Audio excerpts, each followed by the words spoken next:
বললাম আচ্ছা, বাড়ি গিয়ে একেবারে বলি। মিম বলল আচ্ছা, আপনার যেটা ভালো হয়।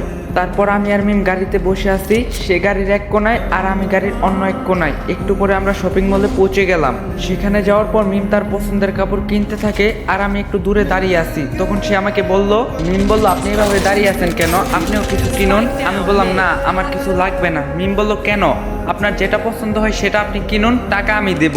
আমি বললাম না, আমার এসব কিছু লাগবে না। মিম বলল আচ্ছা, আমি তবে আপনাকে একটা পছন্দ করে দিই। তারপর মিম আমার জন্য একটা আকাশি রঙের শার্ট পছন্দ করে আর আমার কাছে নিয়ে এসে বলে, এই যে দেখুন তো, এটা আপনাকে অনেক সুন্দর দেখাবে। আমি বললাম কিন্তু আমার তো এসব লাগবে না বললাম। মিম বলল সেটা কেমন করে হয়, আমি একা একা শপিং করবো আর আপনি কি না কিছু কিনবেন না, তা আবার হয়? তারপর আবার একটু পর মিম একটা শাড়ি নিয়ে এসে বলে, দেখুন তো এটা আমার কেমন দেখাবে। আমি বললাম আপনাকে এই সবুজ শাড়ির চেয়ে এই লাল রঙের শাড়িটা অনেক বেশি সুন্দর দেখাবে।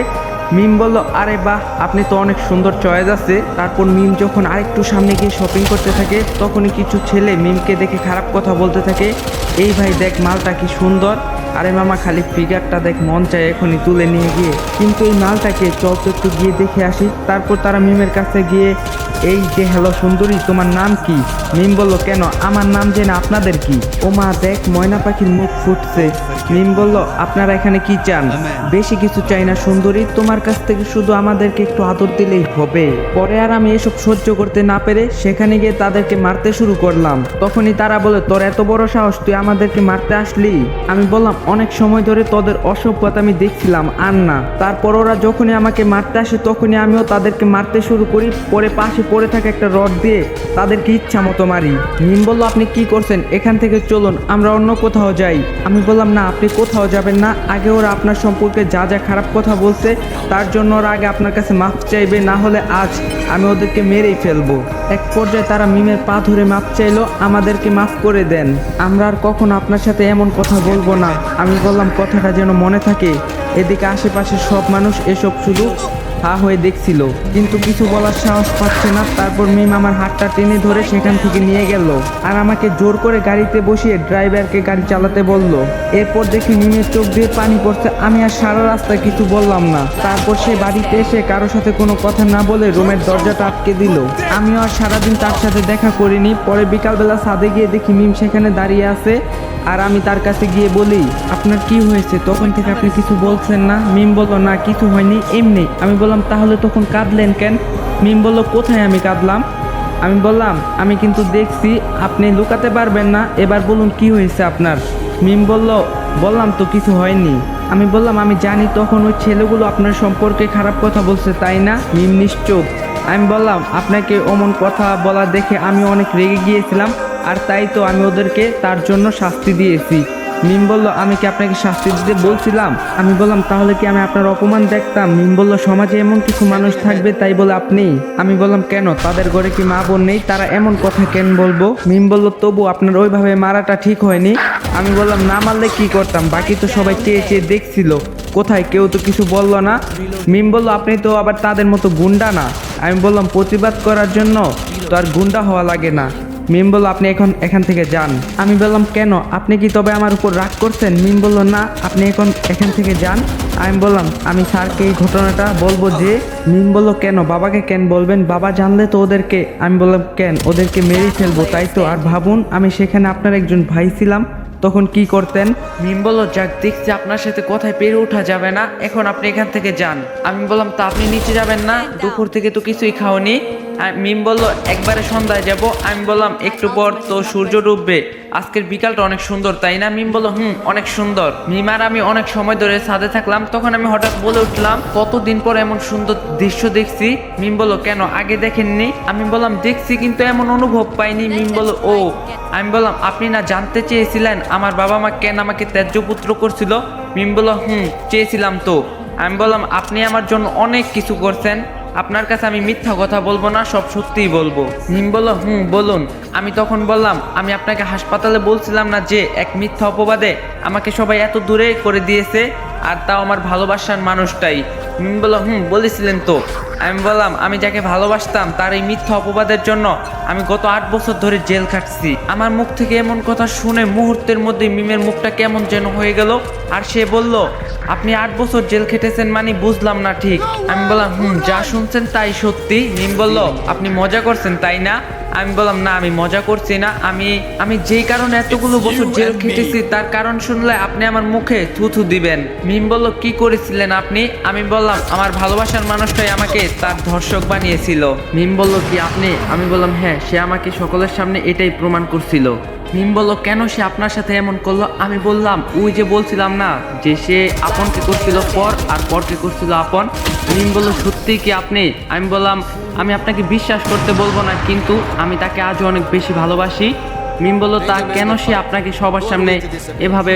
আমি বললাম, কারণ আমি তার ভালো চেয়েছিলাম, তাই আমি তাকে অনেক ভালোবাসতাম, কিন্তু তাকে কখনো তা বলতে পারিনি। সে বারবার আমি তার বাড়ি গিয়েছিলাম। সে আমার আপন মামাতো বোন ছিল, তার নাম ছিল ঋতু। কিন্তু আমি যখন তাকে আমার মনের কথা বলবো তখন সে ভুল রাস্তায় ছিল। তবু আমি তাকে অনেক ভালোবাসতাম আর তাকে আমার মনের কথা বলার জন্য অনেকবার চেষ্টাও করছিলাম। কিন্তু মিম বলল, কিন্তু কি? আমি বললাম, আমি যখন তাকে অন্য এক ছেলের সাথে অনন্তং অবস্থায় দেখি তাও আমি তাকে অনেক বেশি ভালোবাসছিলাম, কিন্তু সে আমাকে তার ধর্ষক বানিয়ে দিল। মিম বলল, কেন? আমি বললাম, কারণ সে লাবিব নামের একটা ছেলেকে ভালোবাসতো আর তাই আমাকে সে এমন অপবাদ দিল। মিম বলল, কিন্তু সে যদি লাবিবকে ভালোবাসতো তাহলে আপনি কেন তাকে? আমি বললাম, কারণ লাবিব ভালো ছিল না, ও শুধু তার দেহটাই আর টাকাগুলোই চাইতো। মিম বলল, তাহলে আপনি কি এখনো তাকে ভালোবাসেন? আমি বললাম, জানি না, তবে আমার তার উপর কোনো অভিযোগ নেই। মিম বলল, কেন কোনো অভিযোগ নেই? তার জন্যই তো সব। আমি বললাম, এই জন্যই অভিযোগ নেই, কারণ আমি তাকে নিজের আপন করে নিতে পারিনি। মিম বলল, তাহলে এই জন্য আপনার বাবা মা আপনাকে ত্যায্য করেছিল? আমি বললাম, মিম আর আমাকে কিছু না বলে সেখান থেকে চলে গেল। আর সন্ধ্যাও হলো, আমি ওপরে চলে গেলাম। আর আজ নিজের মনটা হালকা লাগছে কেন জানি। পরে নিচে যাওয়ার পর অনেক সময় একা নীরবে থাকলাম। রাত 10টার দিকে রাতের খাবার খেতে গেলাম। যদিও আজ ইচ্ছা করছে না, তবু মিমের মা আমারে জোর করে বলে আসলো। নিচে নামলাম, দেখি মিম সেখানে বসে আছে। মনে হয় আজ আমার জন্য অপেক্ষা করছে। আমি সেখানে গেলে সে কেমন যেন আমার দিকে আড়া চোখে তাকিয়ে আবার চোখ নিচে নামায়। তখন মিমের মা মিমকে বলল, এই দেখ কে এসেছে। মিম বলল, কে এসেছে মা? মিমের মা বলল, দেখ তোর সিফাত চাচার ছেলে মাসুদ এসেছে। মিম বলল, ও তাই নাকি? তারপর আমি দেখলাম মিমের মায়ের সাথে একটা ছেলে, দেখতে অনেক লম্বা, ফর্সা আর সুদর্শন বটে। তারপর সে মিমের বাবাকে বলল, চাচা কেমন আছেন আপনি? মিমের বাবা বলল, অনেক ভালো আছি বাবা, তুমি বিদেশ থেকে কবে আসলে? মাসুদ বলল, এই তো সোজা এয়ারপোর্ট থেকে এখানে আসলাম। বাবা বলল এখানে আসতে, আর তারাও আসবে এই কয়েকদিনের মধ্যে এখানে। মিমের মা বলল, ভালো করছো বাবা, তাড়াতাড়ি এসো বাবা, এখানে বসো। পরে মাসুদ সেখানে বসলো। তার চোখ পরে মিমের দিকে, সে তাকিয়ে দেখছে তাকে। তারপর মিমের মা বলল, তা তুমি কেমন আছো বাবা? মাসুদ বলল, জি চাচি, আলহামদুলিল্লাহ ভালো আছি। তা মিমকে যে দেখছি না, ও কোথায়? মিমের মা বলল, কি বলো এসব? তোমার সামনেই তো মিম দাঁড়িয়ে আছে। মাসুদ বলল, ও মাই গড, ও মিম? মিমের মা বলল, হ্যাঁ ও মিম। কেন চিনতে পারোনি মনে হয়? আর পারারও কথা না, কতদিন পর দেখছো যে তাকে? মাসুদ বলল, সত্যি অনেকদিন পর দেখলাম। মাঝে মাঝে বাবা মা মিমের কথা বলতো, কিন্তু আর দেখা হয়নি। মিম বলল, ভাইয়া আপনি কেমন আছেন? মাসুদ বলল, ভালো আছি, আর এখন আরো ভালো হয়ে গেলাম। মিম বলল, মানে? মাসুদ বলল, তুমি অনেক বড় হয়ে গেছো আর সাথে অনেক সুন্দরী হয়েছো, যেন আকাশ থেকে পরি নেমে এসেছে। মিম বলল, ভাইয়া আপনিও যে কি বলেন? মাসুদ বলল, কেন, কিছু মিথ্যা বলছি বুঝি? মিম বলে, আমার লজ্জা করে। মাসুদ বলে, এত লজ্জা পেলে কি হয়? তা তুমি এখন কি করছো? মা কিছুদিন আগে বলল তুমি নাকি ডাক্তার হয়েছো। মিম বলল, হ্যাঁ, এখন হাসপাতালে ডাক্তার হিসাবে আছি। মাসুদ বলল, খুবই ভালো। মিমের মা বলল, তা তোমরা কি খালি গল্পই করবে নাকি ফ্রেশ হবে? কতদিন পরে এলে, তার উপর কিছু না বলে হঠাৎ করে আসলে। মাসুদ বলল, আপনাদেরকে সারপ্রাইজ দেওয়ার জন্য না বলে আসলাম। মিমের মা বলল, আচ্ছা ভালো করছো, এখন যাও, গিয়ে তাড়াতাড়ি ফ্রেশ হয়ে খেতে আসো। তখনই মাসুদের চোখ পড়ে আমার উপর, আর সে তখন বলে, মাসুদ বলে, চাচি এটা কে? তোমাদের বাসার কাজের লোক নাকি? মিমের মা বলল, কে?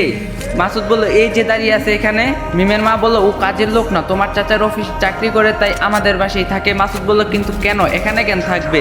মিমের মা বলল, ও তো তোমার চাচার অনেক বড় উপকার করছে, আর ছেলেটা অনেক ভালো। মাসুদ বলল, কেন, কি করছে? মিমের মা বলল, ও তোমার চাচার অফিসে লোক যখন টাকার ব্যাগ হারিয়ে ফেলছে তখন সে তা খুঁজে পায়, আবার ফেরত দিয়ে যায়। এদিকে আমি নীরবে শুধু কথাগুলো শুনেই যাচ্ছি, আর আমার সাথে মিমতা নিশ্চুপ হয়ে শুনছে। তখন আবার মাসুদ বলল, তাই বলে কি এখানে থাকতে দিতে হবে? মাসুদ বলল, আহ চাচি, তোমরাও না এত সহজে সরল বলেই এমন বোকামি করছো। চেনা নেই জানা নেই, এখন একটা লোককে বাড়িতে নিয়ে আসলে আবার থাকতেও দিচ্ছ। মিমের মা বলল আচ্ছা ওসব পরে ভাবা যাবে, তুমি এখন তাড়াতাড়ি গিয়ে ফ্রেশ হয়ে আসো, তো অনেক দূর থেকে এসেছো। মাসুদ বলল আচ্ছা তা তোমার নাম কি? আমি বললাম জি ভাই রাফি। মাসুদ বলল তা এমন খ্যাত নাম কে? কেমন জানি একটা মেয়েলির নাম। আমি বললাম আসলে নাম তো আমি রাখিনি। মাসুদ বলল তাও তো কথা, তা তো